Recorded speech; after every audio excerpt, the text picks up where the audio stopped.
గౌరవాధ్యక్షులు గుంటూరు నగరాధ్యక్షులు సురేష్ గారికి,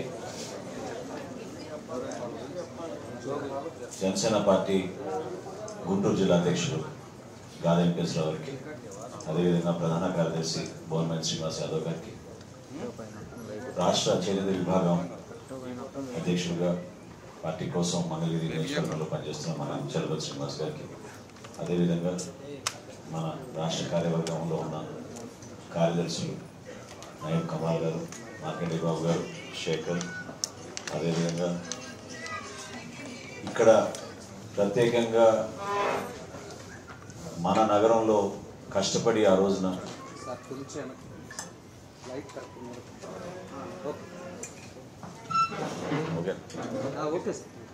ఇక్కడ ప్రత్యేకంగా మన నగరంలో కార్పొరేషన్ ఎన్నికల్లో గెలిచిన మన ఇద్దరు కార్పొరేటర్లు, వాళ్ళ గురించి మనం ఖచ్చితంగా మాట్లాడుకోవాలి. ఎందుకంటే ఆ రోజున్న పరిస్థితుల్లో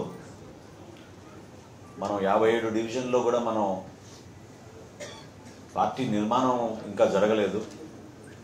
ఆ రోజు ఒక నెల ముందే పొత్తు గురించి భారతీయ జనతా పార్టీతో మనకి కుదిరినప్పుడు హడావుడిగా కేకే గారిని, తర్వాత మన శ్రీనివాస్ యాదవ్ గారిని నియమించి ఉన్నంత వరకు మనం మన పార్టీ కోసం చక్కటి అభ్యర్థుల్ని ఎంపిక చేయమన్నప్పుడు నిజంగా గోరంట్ల తర్వాత ఏడ్కూరు నుంచి వీళ్ళిద్దరు గెలవడం ఆ రోజున్న పరిస్థితిలో నిజంగా మనం అభినందించాలి, గర్వపడాలి.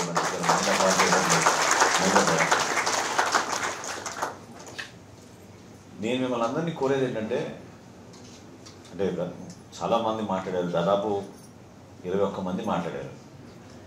సో 21 మంది ఎవరైతే పార్టీ సమస్యల గురించి, పార్టీ బలోపేతం కోసం, లేదా మీ డివిజన్లో ఉన్న సమస్యలపైన ఎవరైతే మీరు వివరించారో చాలా అభినందించాల్సిన విషయం.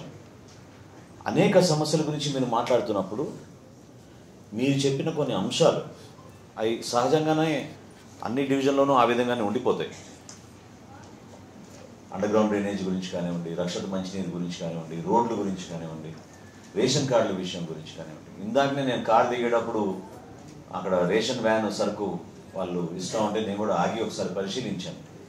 మీ అందరం కూడా వాళ్ళని కలిసి ఒకసారి అక్కడ అడిగి ఏ విధంగా అందుతుంది ఏంటనే దానిపైన.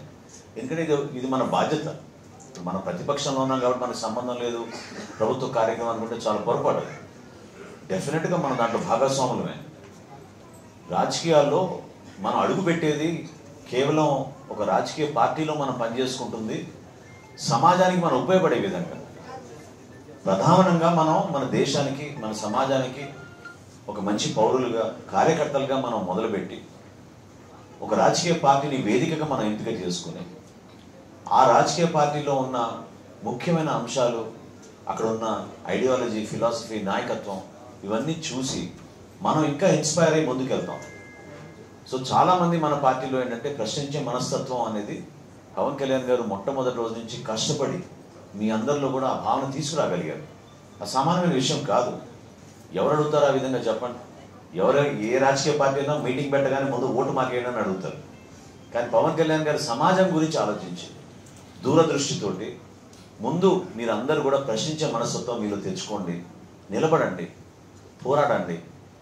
మీరు ఖచ్చితంగా మనం చేసే ఈ కార్యక్రమాల్లో బాధ్యతే కాదు, మీరు అవసరమైతే ఆ ఒత్తిడి కూడా తీసుకునే విధంగా మీరు సిద్ధం అవ్వాలి.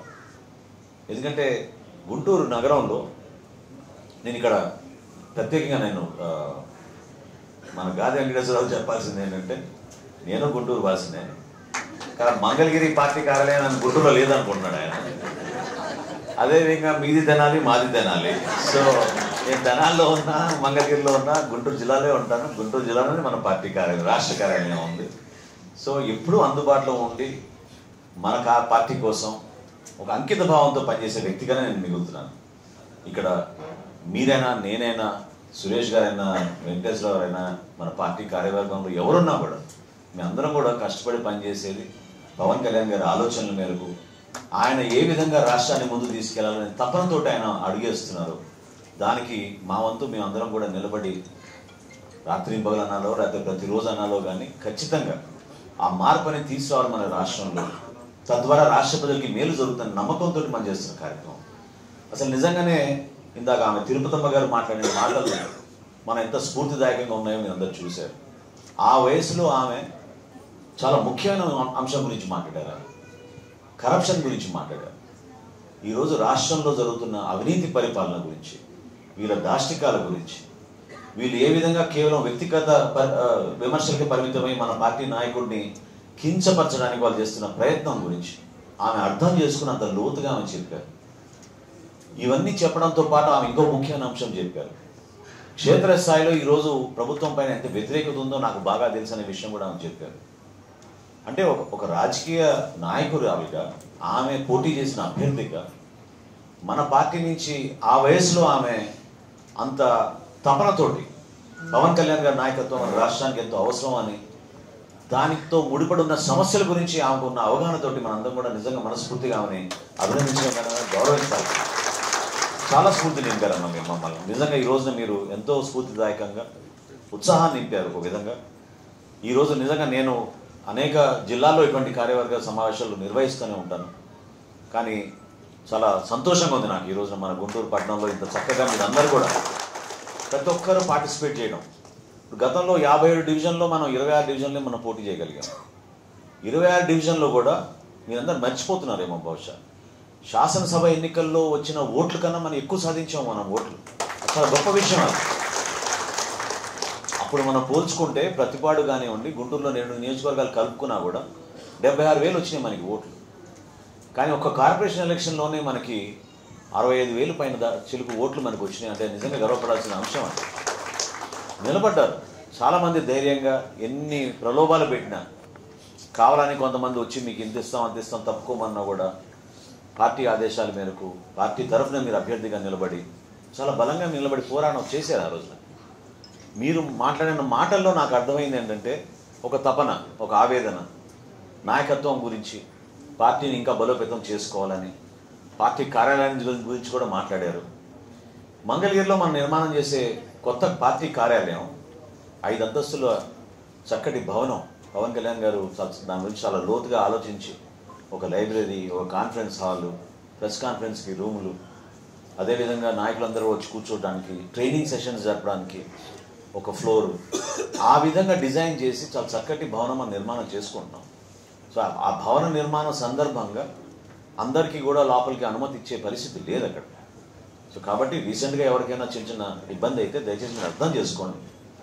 అది ఏ ఊరు నుంచి వచ్చారా, ఎక్కడి నుంచి వచ్చారా, వాళ్ళు పార్టీ కార్యాలయంలో ఒక మీటింగ్ అంటే ఈ విధంగా జరగాలి. అందరం కూర్చోవాలి, వినాలి, మనం అందరం కలిసి మాట్లాడుకునేది ఒక అవగాహన తెచ్చుకోవడానికి, మన భవిష్యత్తులో మనకి ఎటువంటి ప్రణాళిక ఉందని దానిపైన వీటి గురించి మనం చర్చించుకోవాలి తప్ప అక్కడ హడావుడిగా మనం ఏదో వచ్చి పవన్ కళ్యాణ్ గారిని కలిస్తేనే మనకి ఆ మీటింగ్ జరిగిన భావన మీరందరూ కూడా తెచ్చుకుంటే అది చాలా పొరపాటు. అంటే మీరంటే మీరని కాదు, అక్కడ చాలామంది ఎక్కువగా వచ్చి ఆలోచించేది ఏంటంటే వచ్చి ఎట్టి పరిస్థితుల్లో ఒకసారి పవన్ కళ్యాణ్ గారిని కలవాలనే భావన వాళ్ళందరూ కూడా ఉంటుంది. మన పార్టీ అధ్యక్షుడు పవన్ కళ్యాణ్ గారు ప్రతిరోజు మన రాష్ట్రం గురించి ఆలోచిస్తారు. ప్రతి క్షణం ప్రతి పౌరుడు గురించి ఆలోచిస్తారు. ఎక్కడ ఏం జరిగినా కూడా, ఏ జిల్లాలో ఏ నియోజకవర్గాల్లో మన జన సైనికులు ఏమైనా జరిగినా, మన వీర మహిళలకు ఏమైనా జరిగినా, మన నాయకత్వానికి ఏమైనా జరిగినా తక్షణం అందరికన్నా ముందు స్పందించేది ఆయనే. ఇవన్నీ కాకపోతే ఏంటంటే ప్రతిరోజు మనం ఇవి చెప్పుకుంటా పోం. ఎందుకంటే వ్యక్తులతో ముడిపడిన పార్టీ ప్రయాణం కాదు మనది. మన అందరం కూడా సమిష్టిగా, కుటుంబంగా, ఒక అంకిత భావంతో మనం వచ్చిందే మన ప్రజల కోసం, మనం వచ్చిందే మన రాష్ట్రాన్ని కాపాడడానికి కోసం. మనం నిలబడేది ఈ రోజున కష్టపడి ఈ విధంగా ప్రతిపక్షంలో ఉండి 4.5 సంవత్సరాలు మనం పార్టీని ఇంత చక్కగా ముందుకు తీసుకొచ్చామంటే మరి ఆయన 2014లో ఆయన పడిన కష్టాలు మీరు ఒకసారి అర్థం చేసుకోండి. అన్ని విధాలుగా అవమానించారు. అసలు జనసేన పార్టీకి భవిష్యత్తు ఉందా, మీరు ఎందుకు ఏర్పాటు చేసుకుంటున్నారు, మీరు ఎందుకు విలీనం చేయరు, మీరు మా పార్టీతో ఎందుకు కలిసిపోరు, పోటీ చేసే మనుషులు ఎక్కడ ఉన్నారు మీ దగ్గర, ఇవన్నీ మనం ఎదుర్కొన్న సమస్యలే. గుంటూరు జిల్లాలో నేను నిన్న రాత్రి కూడా చాలా సుదీర్ఘంగా నేను, వెంకటేశ్వర గారు, శ్రీనివాస్ యాదవ్ గారు మాట్లాడుకున్నప్పుడు అదే చెప్పాను. అసలు గత ఎన్నికల్లో మన పరిస్థితి ఏంటో ఒకసారి ఆలోచించుకోండి మీరు. అక్కడి నుంచి ఇక్కడ వరకు ఎంత దూరం కష్టపడి మనం ప్రయాణం చేసి వచ్చాం. ఈ రోజున ప్రజలు మనం ఆదరిస్తున్నారు, గౌరవిస్తున్నారు.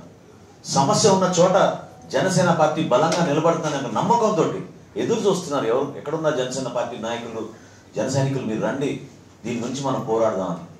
రోడ్ల పైన మనం చేసిన పోరాటం అసలు ఎవరైనా చేశారో రాష్ట్రంలో ఇప్పుడు చెప్పండి. ముఖ్యమంత్రి తాడేపల్లి నుంచి పక్కన ఉన్న అమరావతి ప్రాంతంలోకి 6 కిలోమీటర్లు కూడా హెలికాప్టర్లు పోయే పరిస్థితి ఈరోజు. 6 కిలోమీటర్లు. తెనాలికి వచ్చాడు మొన్న ఈ మహానుభావుడు, 20 కిలోమీటర్లు, అక్కడ కూడా హెలికాప్టర్ వేసుకుని వచ్చాడు. ఒకసారి రోడ్డు మీద వస్తే అర్థమవుతుంది కదా ఆయన కూడా. గుంటూరు నందివెలుగు రోడ్డు ఎంత ప్రతిష్టాత్మకమైన రోడ్డు. మీరందరూ చెప్పిన సమస్య ఇందాక బస్ స్టాండ్ దగ్గర నుంచి వెళ్ళే రోడ్డు, దాన్ని గుంటూరు నందివెలుగు రోడ్ అంటారు. నందివెలుగు అంటే నా కాన్సెన్స్ తెనాల్లో ఉన్న రోడ్. అది ఏమైపోయింది? ఎన్ని సంవత్సరాలు తీసుకుంటారు కదా దాన్ని పూర్తి చేయడానికి? అది జపానో, కొరియానో, చైనానో, మరి ఏం టెక్నాలజీనో కానీ ఈ జగన్ టెక్నాలజీ ఇది. ఈ కొత్త జగన్ టెక్నాలజీ. రోడ్లు మాత్రం ఎక్కడ బాగు చేయరు. లక్షల కోట్ల రూపాయలు నిధులు మాత్రం మళ్లించేసుకుని. ఇందాక నేను అదే అన్న శ్రీనివాస్ యాదవ్ గారితో, ఒకప్పుడు గుంటూరు నగరాన్ని స్మార్ట్ సిటీగా మారుద్దాం అనుకున్నారు. సరే అమరావతి అనుకున్నారు. గుంటూరు లేదు, అమరావతి లేదు. ఈరోజు మనకి రాష్ట్రానికి అవసరం ఉన్న ప్రధానంగా మనం ఆశించేది, చెప్పుకోదగ్గది ఒక రాజధాని అని మనం అనుకుంటే ఆ రాజధాని కూడా చంపేశారు. నిన్న పోయి చాలా సరదాగా ఒక డయాస్ మీద కూర్చుని పోలవరం కూడా లేదని చెప్పేశాడు. ఏం చెప్పాలి ఈ మనిషికి చెప్పండి? 41.15 మీటర్లకి అతను పరిమితం చేశాడంటే పోలవరం అసలు ఏమైపోయింది మరి పోలవరం? మరి దాంతోపాటు ఆయన లెక్కలు కూడా చెప్పాలి. 10 లక్షల ఎకరాలు నేను నష్టం కలిగిస్తున్నాను, ఇంతమంది రైతులకి నేను మోసం చేశాను, సాగునీరు అందించలేకపోతున్నాను, అవేం చెప్పడు. R&R ప్యాకేజ్ నా చేతిలో కేంద్రం ముద్రిస్తుందంట. ఏ చిన్నపిల్లలు అడిగితే చెప్తారు కదా, నోట్లు ముద్రించేది ఎవరంటే కేంద్ర ప్రభుత్వమే కదా. లేకపోతే నువ్వు కొత్తగా జగన్ నోట్లు ముద్రించేవాడువేమో మన రాష్ట్రంలో. సో ఈ విధంగా ఆలోచించే వ్యక్తి దురదృష్టకరమైన, నిజంగా చెప్తాం, మన రాష్ట్రానికి ఈరోజు ఇంత అంధకారం ఎందుకు ఉందంటే ఇటువంటి వ్యక్తి ముఖ్యమంత్రి అవడం వల్ల. అది పొరపాటున నమ్మారు. ప్రతి ఒక్కరు ఏమనుకున్నారంటే రాజశేఖర రెడ్డి గారు అబ్బాయి కదా, చాలా బాగా పరిపాలిస్తాడు, ఒక మార్పు తీసుకొస్తాడు, యువకుడు, 1,00,000 కోట్లు సంపాదించేసాడు, ఇంకా డబ్బుల గురించి అవసరం లేదనుకున్నారు. కానీ ఆ పెద్దమ్మ అన్నట్టు ఈ రోజు ఉన్న కరప్షన్ నిజంగా ఆశ్చర్యం కలిగిస్తుంది. ఏ గవర్నమెంట్ డిపార్ట్మెంట్లో సరే చిన్న చిన్న సర్టిఫికెట్ల కోసం ఎట్లా ఇబ్బంది పెడుతున్నారు. మీరు యువకుల గురించి చెప్పారు. నిన్న రాత్రి నేను చాలామందితోటి మన గుంటూరు పట్టణానికి సంబంధించిన యువతతో నేను మాడుతూ ఉంటే వాళ్ళ ప్రధాన సమస్య వాళ్ళు ఏంటి ఏంటంటే, కాలేజీలోకి వెళ్తుంటే మేము జనసేన పార్టీ నుంచి వాళ్ళందరూ కూడా చెప్పేది మాకు ఫీ రీయింబర్స్మెంట్ గురించి. ఫీ రీయింబర్స్మెంట్ సకాలం రావడం లేదు, కొంతమందికే ఇస్తున్నారు. అమ్మ ఒడి లాగానే ఇది కూడా ఒక పెద్ద తతంగం. ఎవరికి ఇచ్చారు అమ్మ ఒడి? ఎంతమందికి ఇచ్చారు? ఎన్ని కుటుంబాలకి దాంట్లో అర్హత ఉందని ముందు చెప్పారు, ఇప్పుడు ఎక్కడ తగ్గించారు? ముస్లిం మైనారిటీస్ చాలామంది మనకి గుంటూరులో ఉంటారు కాబట్టి, ఇందాక నూరు భాషా సంఘం నుంచి కూడా మీరు అడిగారు కాబట్టి నేను చెప్తున్నాను.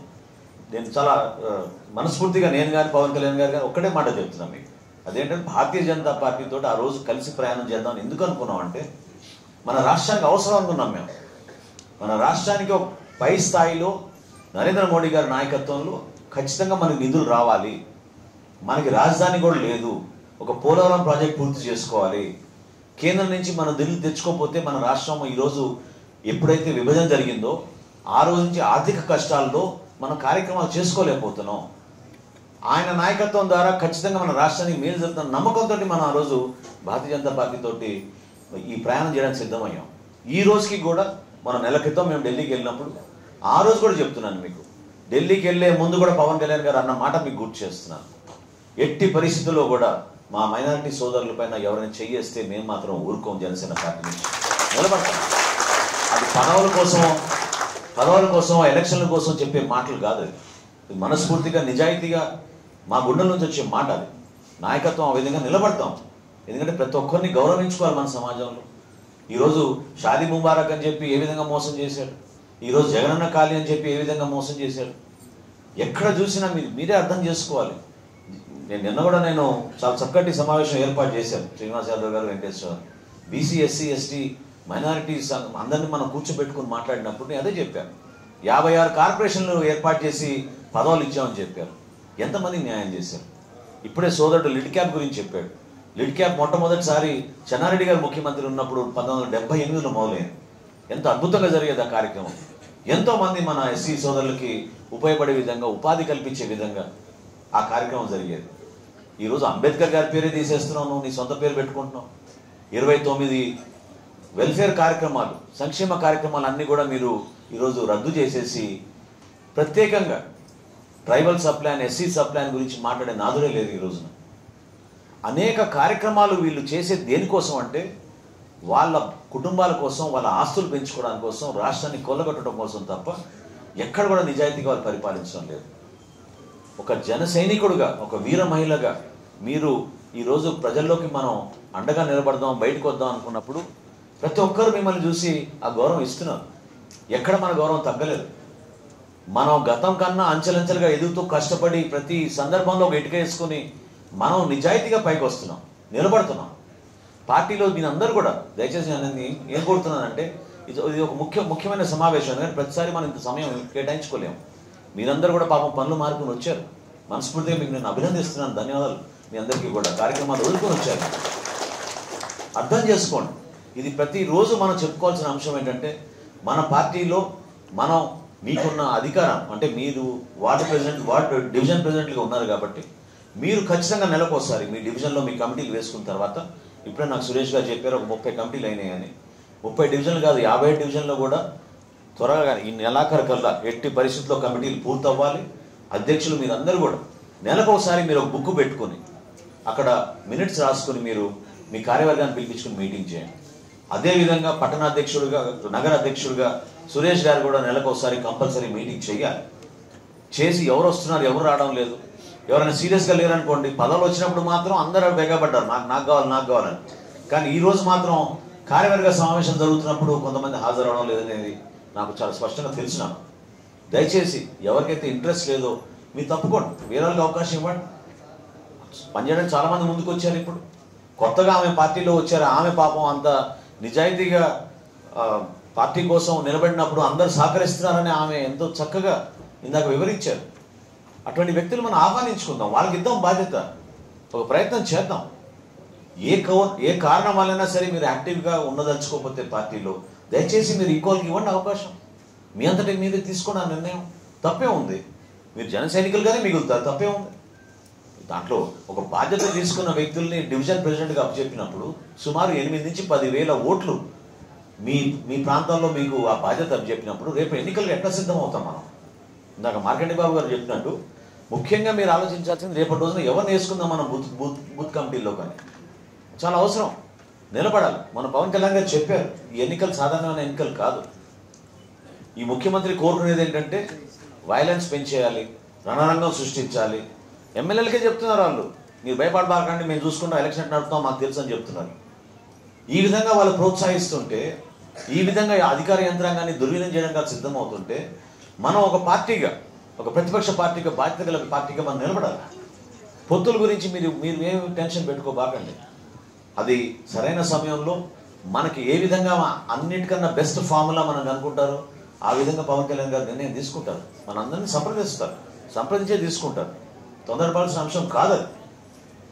పార్టీ ఇంత సుదీర్ఘమైన ప్రయాణం మనం కష్టపడి తీసుకొచ్చాం ఇంత దూరం పార్టీని అంటే, మీరందరూ కూడా మొదటి రోజు నుంచి జెండా మోసారు, నిలబడ్డారు, సిద్ధాంతాలు కట్టుబడి ఉన్నారు. వీటన్నిటితో పాటు ఇతర పార్టీలకి మనకి తేడా ఏంటంటే, మనం ఏనాడు కూడా విలువలు లేకుండా రాజకీయాలు చేయలేదు.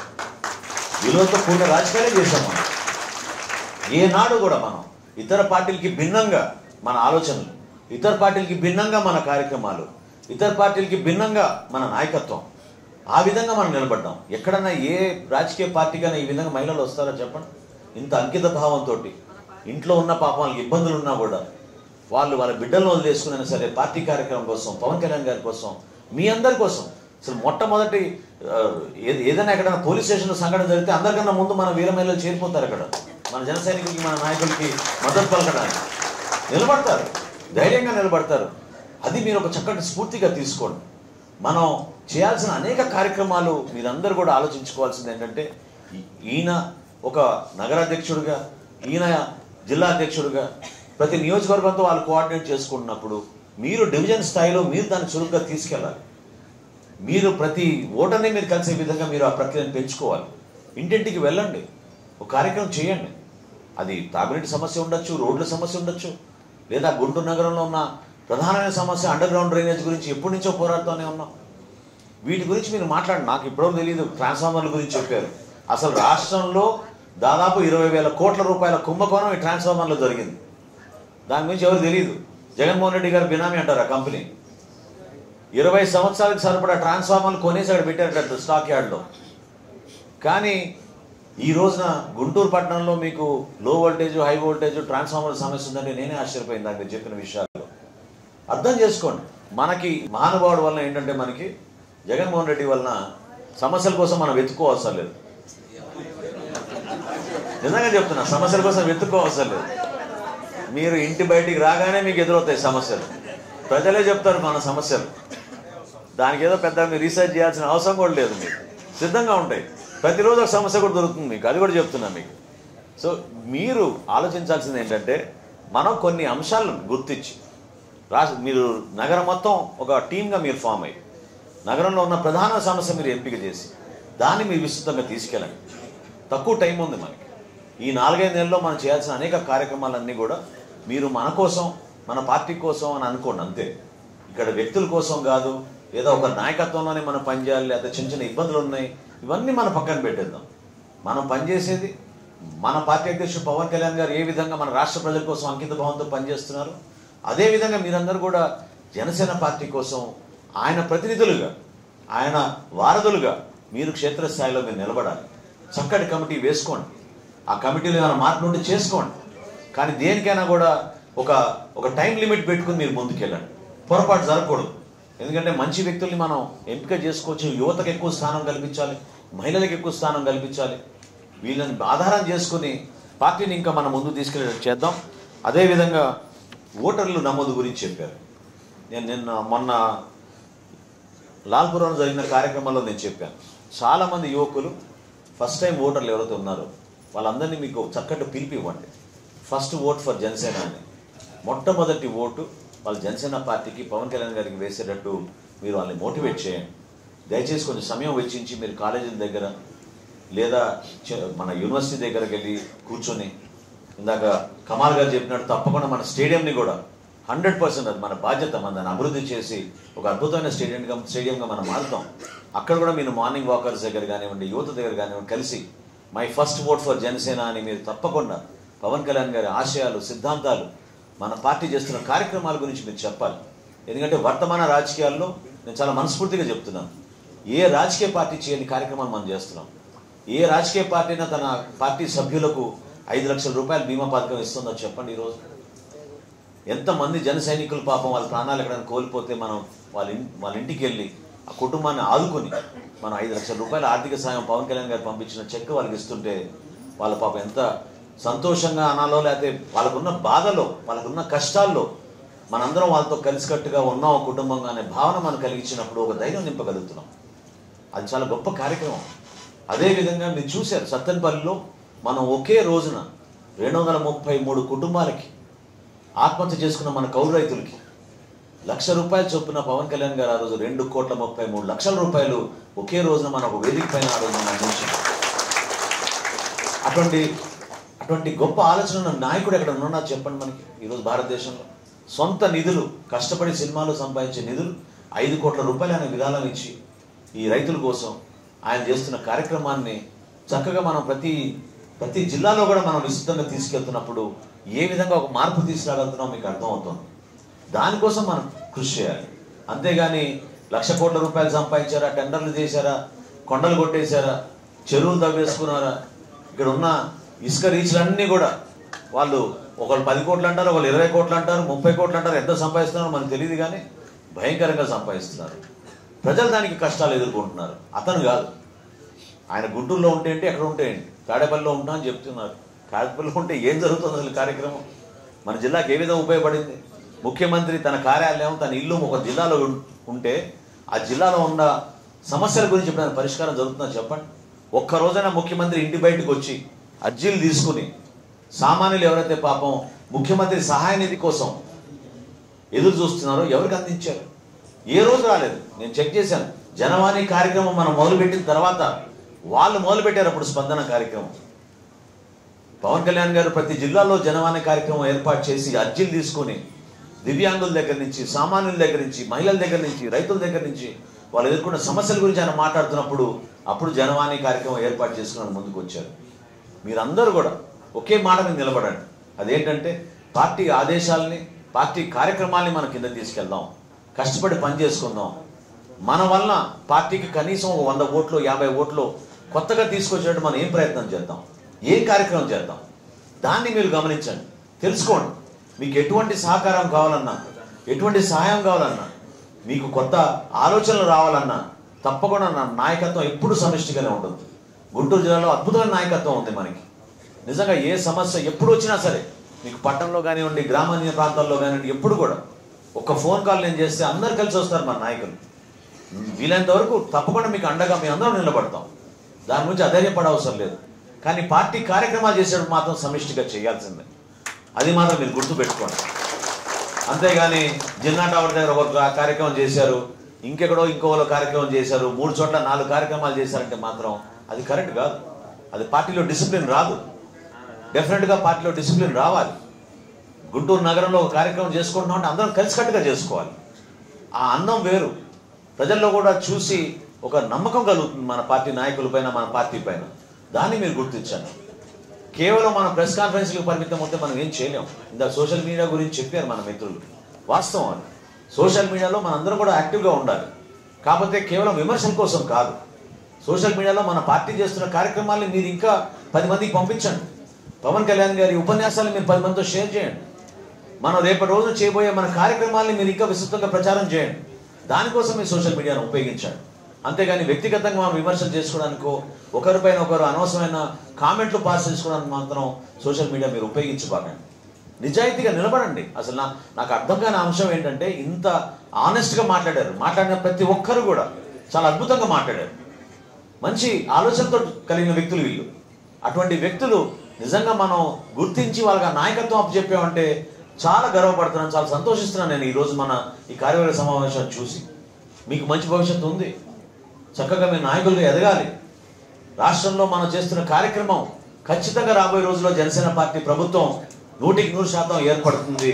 వైఎస్ఆర్సీపీ విముక్త ఆంధ్రప్రదేశ్ కోసం, వైఎస్ఆర్సీపీ విముక్త ఆంధ్రప్రదేశ్ కోసం మనందరం కూడా నిలబడాలి.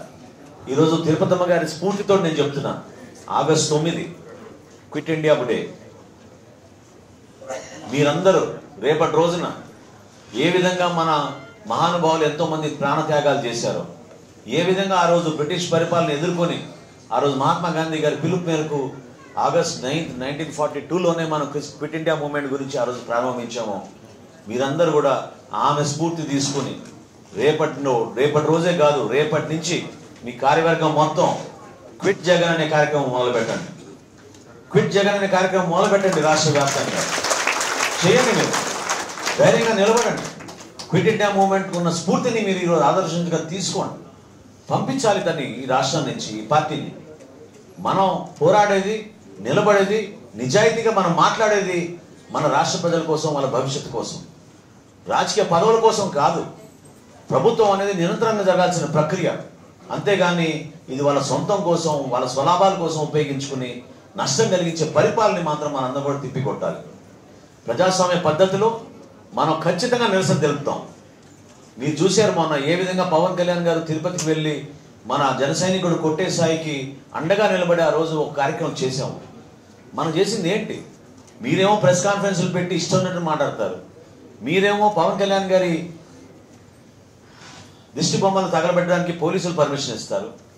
పోలీసులు మనకేమో పర్మిషన్ ఇవ్వరు. సరే, పాలాభిషేకం చేసుకుంటామంటే కూడా దానికి అభ్యంతరం తెలిపి ఆ రోజు ఆపినందుకు కొట్టేసాయిన మన నాయకుడిని ఆ రోజున పోలీసులు ప్రవర్తించిన తీరు మీరు చూశారు. అందరూ కాదు, కొంతమంది ఉంటారు అట్లా. కానీ మనం మాత్రం ఎక్కడ సహనం కోల్పోలేదు. ఎన్ని కష్టాలైనా మనం నిలబడాలి. మీరందరూ కూడా ఇందాక నాకు నచ్చిన మాటల్లో ముఖ్యమైన విషయం ఏంటంటే, మీరు ఆ రోజు ఎన్నికలప్పుడు వచ్చి ముందు నిలబడ్డారు పార్టీ కోసం. అది చాలు. అది మొట్టమొదటి అడుగు. అది ఎవరు కూడా తిరిగి పారిపోలేదు, నిలబడ్డారు. ఎలక్షన్ చేశాం మనం. అవి 150 వచ్చినాయా, 1500 వచ్చినాయా, ఓట్లు 2000 వచ్చినాయా, అది వేరే విషయం. కానీ జనసేన పార్టీ సింబల్ మీద మీరు నిలబడి పార్టీ కోసం పోరాటం చేశారు. అది గొప్ప విషయం. దాన్ని ఈ 4 సంవత్సరాలు కూడా మనకి దూరం తీసుకొచ్చి కష్టపడ్డాం. కొంతమంది ఉన్నారు, కొంతమంది వెళ్ళిపోయారు. పర్లేదు, ఎందుకు నమ్మాం. ఒక పరిస్థితిలో మనం 3 నియోజకవర్గాల్లో కూడా మంచి నాయకత్వం ఉంటుందని ఆశించి పవన్ కళ్యాణ్ గారి నమ్మకంతో వాళ్ళకి ఆ రోజు బీఫామ్ ఇచ్చారు. కానీ వాళ్ళు నిలబడలేదు. ఎందుకంటే ఈ ఒత్తిడి తీసుకోలేరు. అది పాపం. ఒత్తిడి తీసుకునేది మన జన సైనికులు, మన వీర మహిళలు. మీరు తీసుకున్న ఒత్తిడి వల్లే పార్టీ ఇంత దూరం తీసుకురాగలిగాం.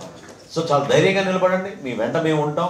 చిన్న చిన్న విషయాల గురించి, సమస్యల గురించి ఎక్కడ కూడా డిస్టర్బెన్స్ రాకుండా ఈ రాబోయే 5-6 నెలల్లో మీరు ప్రతి నెల మీరు మీటింగ్లు పెట్టుకోండి. దాంట్లో రికార్డ్ చేసుకోండి, ఎవరు వచ్చారు, ఏం చేశారని. ఖచ్చితంగా రేపు రోజున మన బూత్ కమిటీలు ఏర్పాటు చేయాలంటే పార్టీకి అంకిత భావంతో పనిచేసే వ్యక్తులు ఎవరైతే ధైర్యంగా నిలబడతారో అటువంటి వ్యక్తులు మనం ఎంపిక చేసుకుని వాళ్ళకే అవకాశం కల్పించాలి. ఎందుకంటే పార్టీలో బూత్ కమిటీ అధ్యక్షుడు అంటే చాలా ముఖ్యమైన పదవి. ఏ విధంగా మీరు డివిజన్లో ఒక అధ్యక్షుడిగా నిలబడ్డారో ఈ రోజున, రేపటి రోజున మన బూత్ కమిటీ ప్రెసిడెంట్లు కూడా చాలా అవసరం మనకి. అటువంటి వ్యక్తులు మనం ఐడెంటిఫై చేసేటప్పుడు వీళ్ళు నిజాయితీగా ఎక్కడ కూడా పొరపాటు చేయకుండా క్షేత్రస్థాయిలో నిలబడిన వ్యక్తులు, పోరాటం చేసిన వ్యక్తులు మీరు గుర్తించి ఎక్కువగా వాళ్ళకి అవకాశం ఇచ్చేటట్టు మీరు తప్పకుండా ఆ కార్యక్రమాన్ని పూర్తి చేస్తారని ఒక నమ్మకంతో మీకు చెప్తున్నాను. భవిష్యత్తులో కూడా మన పార్టీ కార్యాలయం మంగళగిరిలోనే ఉంటుంది. పవన్ కళ్యాణ్ గారు మంగళగిరిలోనే ఉన్నారు, మీ అందరికీ తెలుసు. దాన్ని ఇంకా మీరు ఉపయోగించుకోండి. వారాహి విజయ యాత్ర రాబోయే రోజుల్లో గుంటూరు జిల్లాకు కూడా మనం చేయబోతున్నాం. దానికి అందరూ సిద్ధంగా అద్భుతంగా చేసుకుందాం మనం ఈ కార్యక్రమాన్ని. ఎక్కడ కూడా తగ్గే విషయం లేదు. పద్మావతి గారిని, కనకదుర్గ గారిని ఇద్దరిని కూడా మరొకసారి నేను మనస్ఫూర్తిగా అభినందిస్తున్నాను. ఎందుకంటే వాళ్ళు మొట్టమొదటిసారి బహుశా వాళ్ళు బయటకు వచ్చి రాజకీయాల్లో ఈ విధంగా నిలబడ్డమే కాదు, గెలిచారు కాబట్టి వాళ్ళు ఎక్కడ ఏ కార్యక్రమం జరిగినా నిజంగా నేను చాలా ఒక్కోసారి సర్ప్రైజ్ అవుతాను, ఎందుకమ్మా ఇంత దూరం ప్రయాణం చేసి వచ్చారంటాను. కానీ మన పార్టీ కార్యక్రమం ఎక్కడ జరిగినా గుంటూరు జిల్లాలో వాళ్ళు తప్పకుండా హాజరవుతారు. అటువంటి వ్యక్తులను చూసి మనం నిజంగా గర్వపడాలి. ఆ విధంగా పార్టీ కోసం అంకిత భావంతో మనందరం కూడా కష్టపడి పనిచేద్దామని మరొకసారి నేను సురేష్ గారిని కోరేది ఏంటంటే, చక్కటి నాయకత్వం ఉంది, మీకు ఓపిక ఉంది, మీకు మంచి టీం కూడా ఉంది. ఆ టీంని మీరు ఇంకా మీ సారథ్యంలో చక్కగా రాబోయే ఎన్నికలకి సిద్ధమై చక్కగా మీరు పనిచేసి పార్టీని ఇంకా బలోపేతం చేస్తారని, దానికి అనుగుణంగా మీ అందరం కూడా ఎప్పుడు మీకు అందుబాటులో ఉంటాం. ఇక్కడ ఎవరు కూడా వ్యక్తిగతంగా ఎవరికి ఎటువంటి ఇంట్రెస్ట్ లేవు. కలిసికట్టుగా ఒక టీంగా మనం ఫామ్ అయ్యి మీకోసం మేము ఎప్పుడు అందుబాటులో ఉంటామని మనస్ఫూర్తిగా చెప్పుకుంటూ చక్కటి అవకాశం కల్పించారు. ఇంకొకసారి చెప్తున్నాను, నేను జరిగిన అనేక సమావేశాల్లో అన్నిటికన్నా నేను గర్వపడింది ఈ రోజున మీరు పనిచేసిన తీరు, మీరు నిర్వహించిన ఈ సమావేశం చాలా అద్భుతంగా చేశారు. ఆమెకు మరొకసారి తిరుపతమ్మ గారికి మనందరి తరఫున మరొకసారి కృతజ్ఞతలు తెలుపుకుంటూ నమస్కారాలు తెలుపుకుంటున్నాను. జై జనసేన, జై జనసేన. Thank you.